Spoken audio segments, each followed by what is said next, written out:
Hey guys, how you doing? My name's Lama, and just recently I brought out a video with regards to how to make gold using the potion of treasure finding. And it's been fairly well received, but it has had one point that's been brought up that I thought deserved a little bit more attention. And that was by Kevin here. I'll put the comment up on the screen for you. Suggesting that he's not sure whether he would make more money doing the farm as I have shown in the video, or whether he'd be better off simply selling the potions, because on his realm the potions of treasure finding are quite expensive. So today in this follow-up video I intend on showing you the value of all of the materials for potion of treasure finding, how much profit you can expect to make in the crafting of them, and also where you can get a hold of these materials. So let's dive in with looking at the potion of treasure finding itself and how we go about making it. So, the potion of treasure finding is created using a series of cataclysm materials, which are 8 cinderbloom, 4 whiptail, 4 stormvine, and 6 heart blossom. And these are farmed from herbalism nodes all over the various zones that were originally implemented in the cataclysm expansion. Now on screen I've put up all of the prices for you for the EU average, but I have also calculated as a result for you all the average cost across all realms for crafting the potion of treasure finding. And if we have a quick look, we will see that the average cost of crafting a potion of treasure finding on any given European realm is 845 gold, 72 silver, and the average that you will be able to sell this potion for is 1394 gold, 32 silver.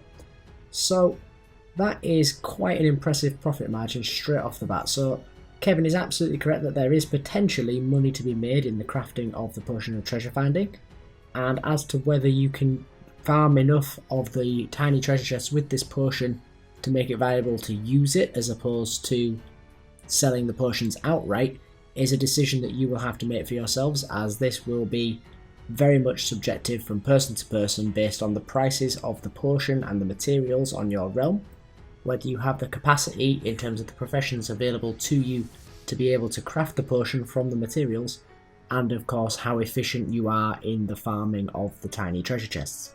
Now, another thing to consider is whether or not you have access to the potion master specialization on your alchemist, assuming that you have an alchemist and are looking to make these potions for yourself, because if you do, there is the potential to proc extras, at which point it is almost certain that you will make a profit from the crafting of the potion of treasure finding. Now, the quest to become a potion master is available in either Orgrimmar or Stormwind, dependent on your faction, and is a relatively easy quest to do. All you have to do is go and purchase a few items off the auction house and take them back to the person who gives you the quest, which is the alchemy trainer from your respective capital city. Now, assuming that the herbs are average price or relatively cheap on your realm, it is almost certain that you are going to be wanting to craft these potions. However, there is still potential for you to want to craft them if the herb material prices are high, simply because this video is now going to go on to show you how to gather all of the cataclysm herbs that are needed for the potion of treasure finding. So let's begin. Now, the first location that we're going to be taking a look at here is going to be Oldham, where we are going to be attempting to get ourselves some whiptail. Now, all you'll actually see me doing here is that I am flying along the riverbanks in Oldham and I am collecting the whiptail nodes. It is as easy as that. This is a very simple farm and the return is actually quite high. Most notably because while we are here for the whiptail in terms of making the potion of treasure finding the materials we're looking for that, we do also get quite a lot of other materials from doing this. Now, if you have taken my advice and your herbalist is a druid who also has mining, there is quite a lot of materials that you could potentially get from doing this. There is elementium veins available to you in Oldham, as well as cinderbloom, and of course the whiptail that we are here for. Now, from these nodes that you'll be trying to gather, there is also the potential for you to get volatile life, volatile fire, volatile earth, and volatile water, assuming that you are capable of getting both the mining and herbalism nodes. Now, next up we're going to be discussing Vishaya. Now, this is possibly the most divisive zone in the game. It primarily takes place underwater, in fact it's all underwater, and as a result it is a horrible zone to be in. Now, with a druid, this zone becomes much more bearable due to the increased swim speed and underwater breathing that is granted to you by your swimming form. But this stone is still a horrible zone to be in, and I don't recommend it. The only reason I'm putting it on this list is simply because to get Stormvine you are quite limited on your options. There will be another one shown to you later on, but this is the main location, or at least that's what Wowhead statistics would have you believe, for getting your Stormvine. Now, one of the big benefits to this zone and the farming of it for your Stormvine is the fact that there is little to no competition. Now, that is for a reason. I personally managed about 5 minutes here before I wanted to put my head through a wall and gave up. But similarly on the upsides, there is also the presence of the Ajara's Veil herb. Now, that wasn't discussed at the start of this video simply because it's not actually used for the potion of treasure finding, but as an added little perk you can get that herb as well and sell that on the auction house, and it sells in reasonably good volume and for an incredibly high price on most realms, so it is going to be a very big increase to your gold making potential from doing this farm. Now, the next location we're going to discuss is going to be Talbharat. Now, Talbharat is my personal favourite choice for all of these farms, simply because of the fact that due to the fact that you can't fly, people don't like to come here, so you don't often face too much competition. And as far as the materials available to you here go, it's pretty much all of them. Now, for your herbs, if you're willing to do both halves of the island, you can farm the Ajara's Veil that we mentioned as your bonus herb, Whiptail and Cinderbloom on this island. And you can also get Obsidian ore, Elementium ore, and even rich Pyrite veins appearing in Talbharat. So if you are a herbalist and a miner, this is a truly fantastic choice of farm to go for. And similarly, if you are a druid, as I always recommend for these gathering farms, you do want to use your travel form to increase your rate of travel in the water when you are getting the Ajara's Veil nodes. Now, one of the negatives of this particular farm is that only one half of the island is always available. Your faction does need to control the other half in order for you to be able to get into it, which is where you will find the Whiptail. It is only available in the half of the island that is contestable. That being said, the Whiptail farm down in Oldham is excellent for getting a hold of your Whiptail, so if you aren't able to get up into the upper half of the island, or sorry, the southern half of the island, the contestable half, then don't need to worry about it, because the only thing that is exclusive there is the Whiptail, which is a relatively easily obtainable herb by comparison to the others.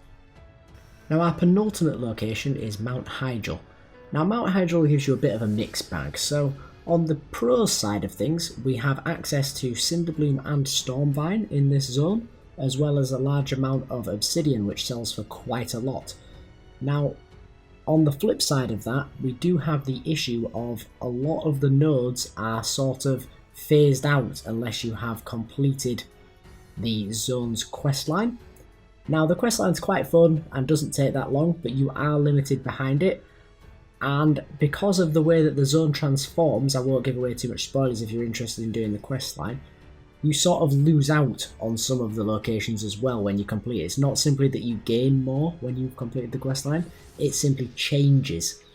So, personally, I am of the belief that completing the questline is very much beneficial for you, because you gain access to more of the Stormvine, which is the harder of the materials to get hold of, whereas the Cinderbloom is something that you sort of pick up on the side in almost all of the locations that we've discussed so far, and in a great deal in our final location, whereas Stormvine is incredibly difficult to get your hands on.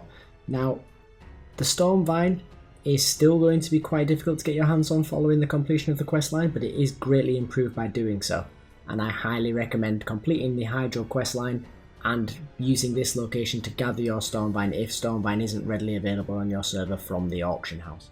Now, our final location is going to be down in Deepholm.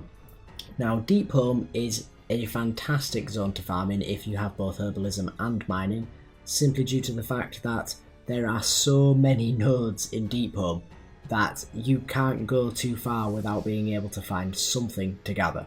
Now, that being said, a lot of this is going to be Elementium, which is not particularly valuable on most realms, But Deep Home is also the exclusive location of Heart Blossom, which is the final material we need for creating our potion of treasure finding. Similarly though, the presence of Elementium is mirrored by the presence of Cinderbloom as well, which is incredibly abundant in Deep Home. So 2 of the 4 herbs that you want for creating your potion of treasure finding can be found in abundance here in Deep Home, with a lot of gold to be made on the side from the mining nodes, particularly the obsidian, and the presence of it in the top left portion of Deep Home. Deep Home is also home to a few rares, one of which I do believe gives a mount. So that's it for this one then guys, you now know how to farm all of the materials in order to be able to make your potions of treasure finding for yourself if the price is too high for you to be able to use them from the auction house, as well as if you simply wanted to get in on the market to be able to sell them for yourself. So I do hope you enjoyed the video guys. If you did, please do consider liking or subscribing to my channel. I would greatly appreciate it, it does help a lot, and I hope to see you in the next one. Cheers.